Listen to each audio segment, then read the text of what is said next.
কেউ বিএনপির নাম ব্যবহার করে কোনো অপকর্ম করতে চাইলে তাকে ধরে আইনে হাতে তুলে দিন।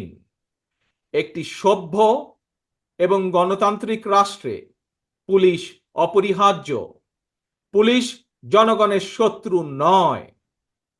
গণহত্যাকারী হাসিনা বিনা ভোটে ক্ষমতায় থাকার জন্য আইন শৃঙ্খলা বাহিনীকে জনগণের শত্রু হিসাবে দাঁড় করিয়েছে।